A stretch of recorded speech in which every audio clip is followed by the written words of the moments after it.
मित्रों नमस्कार। मैं फिर से एक बार सुभाष शुक्ला आपके सामने हाजिर हूं इंग्लिश वाला लेकर के। वादे के अनुसार मैंने आपसे कहा था कि मैं आपको वाक्य पढ़ाऊंगा, सेंटेंस, क्योंकि हम बात कर चुके हैं फ्रेज पर, बात कर चुके हैं क्लास पे थोड़ी चर्चा होगी आगे, कि आप जानते हैं क्लास कई प्रकार के होते हैं, तो थोड़ा उसको बाद में विस्तार से बात करेंगे। अभी हम बात करने वाले हैं वाक्य पर। वाक्य किससे कहते हैं? तो मैंने आपसे कहा वाक्य वैसे तो आप जानते हैं, वाक्य की जो इंग्लिश होती है वो सेंटेंस होती है। वाक्य शब्दों का एक ऐसा समूह होता है जिसमें क्रिया नाम का शब्द हो, तो उसे हम वाक्य कह लेंगे। इसको पिछली कक्षा में, पिछली वीडियो में आपको अच्छे से चर्चा हो चुकी है। फिर भी मैं मोटा मोटा आपको बता दे रहा हूं कि जब शब्दों का एक ऐसा समूह हो, a group of words which give you a perfect sense is called sentence. एक ऐसा वाक्य जिसमें पूर्ण भाव, पूर्ण भाव तभी हो सकता है जब मैंने आपसे कहा कि क्रिया नाम का शब्द उसमें हो। अगर क्रिया नाम का शब्द शब्दों के समूह में है, सो दैट इज श्योर, तो वो वाक्य है, नो डाउट। अब वाक्य अगर आगे बढ़े तो हम कैसे समझें कि वाक्य में क्या क्या चीजें आती हैं, क्या क्या चीज उसमें हम डालते हैं, और सॉरी और क्या क्या उसको हम कैसे बनाते हैं। वाक्य कितने प्रकार के होते हैं, बेसिक से पढ़ा रहा हूं तो पहले बेसिक की बातें बताऊंगा और फिर हायर बातें भी सारी आपसे चर्चा होगी। तो मैंने आपसे कहा सॉरी मैंने आपसे कहा कि जो सेंटेंस है, एक सेंटेंस में जो महत्वपूर्ण जो उसके जो आई थिंक अंग है वो है आपके S, it mean subject, V it means verb, O it means object, CP it means complement, और एडवर्ब होता है एडवर्ब। आते हिंदी देख लेते हैं। सब्जेक्ट की हिंदी होती है, अब जानते हैं, कर्ता। जो क्रिया को करे, जो काम करे वाक्य में, उसी को कहते हैं doer of the action. Hindi में कहते हैं कर्ता। शायद आप जानते हो, जिससे मैं पढ़ाता हूं तो मैं क्या हो गया, जानते, कर्ता हो गया। इसको हम इसको हम शॉर्ट में क्या कहेंगे, यस कहेंगे, एस। अगला है V, V for verb. Verb क्या है? वर्ब जिसको सब्जेक्ट करता है, मतलब जिसको जो करता है, करने वाला, वो जो करे। जैसे मैं पढ़ाता हूं तो मैं क्या हो गया, सब्जेक्ट हो गया, लेकिन पढ़ाता क्या हो गया, वर्ब हो गया। तो मैं पढ़ाता हूं मतलब मैं पढ़ाने का कार्य करता हूं, तो जो काम किया जाता है, जो काम किया जाता है उस काम को क्या कहते हैं, वो काम करने को क्या कहते हैं, वर्ब कहते हैं। और अगला ऑब्जेक्ट। ऑब्जेक्ट क्या है?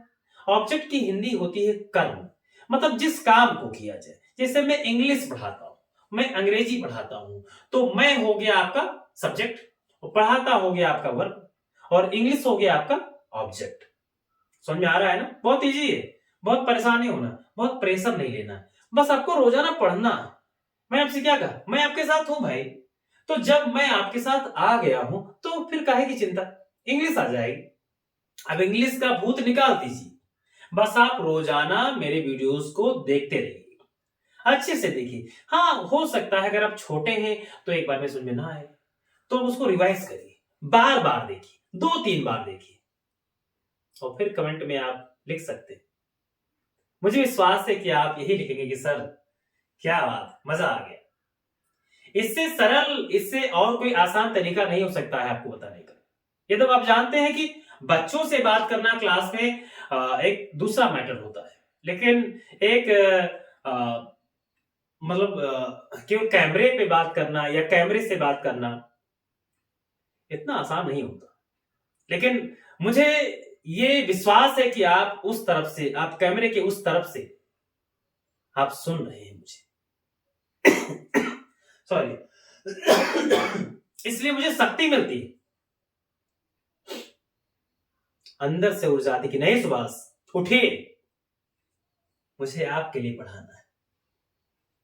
आपको मैं बहुत याद करता हूं, तो मैंने आपसे कहा ओ फॉर क्या होता है, ऑब्जेक्ट। ऑब्जेक्ट की हिंदी क्या हो जाएगी, कर्म।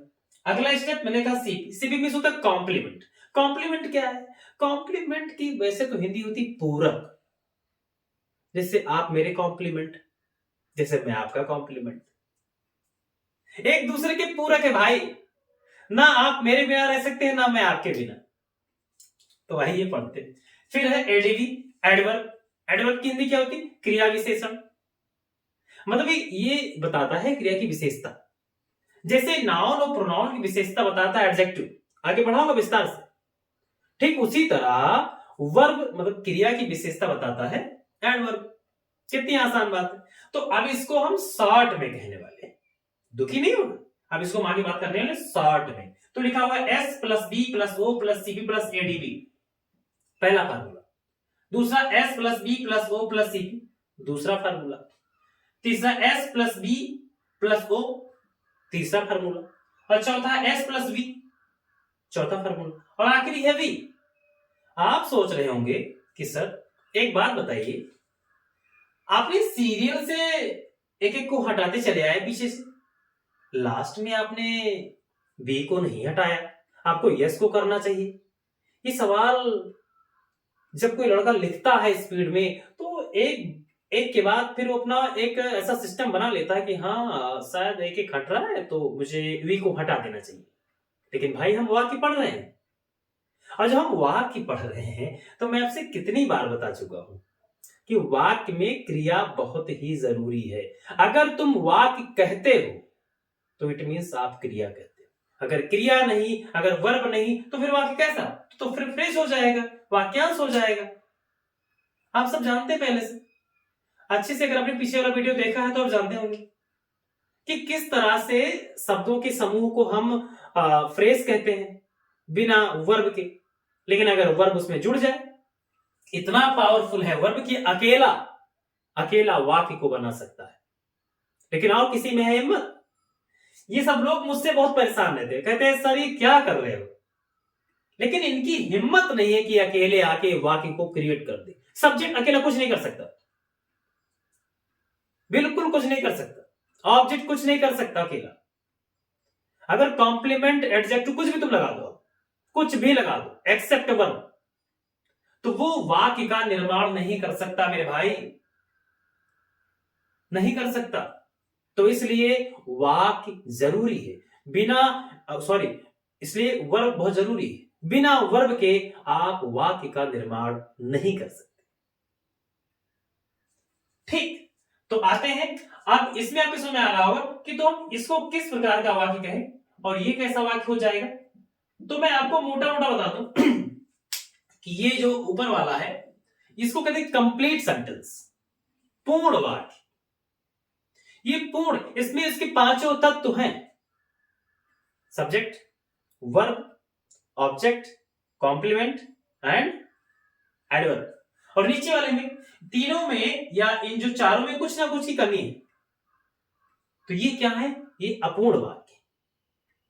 इसके बारे में अगले वीडियो में विस्तार से बाय एग्जांपल एक एक स्टेप अच्छे से आपको बताऊंगा, ज्यादा से ज्यादा बताने का प्रयास कर रहा हूं। अभी छोटा वीडियो बना रहा हूं जान के कि आप थोड़ा उबे, वैसे उबर नहीं आ सकती मैं जानता हूं, बड़ा आनंद आ रहा होगा आपको, फिर भी मैं भी इस महीने थोड़ा छोटे छोटे वीडियो डाल रहा हूं और फिर बात करते हैं लंबी। मेरा भी मन नहीं कहता है, जब तक मेरा मूड बनता है तब तक आप जानते हैं कि जाना पड़ता है। लेकिन जल्दी मैं आ रहा हूं बड़े बड़े लेकर के वीडियोस, बड़े वीडियोस 30 मिनट 40 मिनट 50 मिनट, हम घंटों बात करेंगे। मेरा वादा है आप अपनी सीट से हिलेंगे नहीं।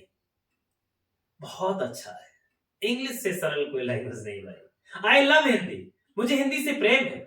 I love Awadhi, I love Bhojpuri, I love Gujarati, I love everything that. लेकिन सर इंग्लिश बहुत सरल है।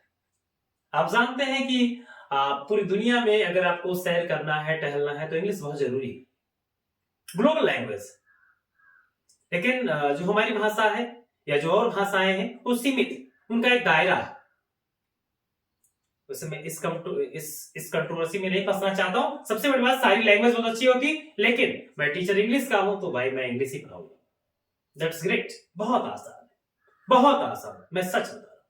मिलते हैं अगली वीडियो में, और सेंटेंस के प्रकार, सेंटेंस के स्ट्रक्चर बिंदुवार तरीके से अच्छे से पढ़ते हैं।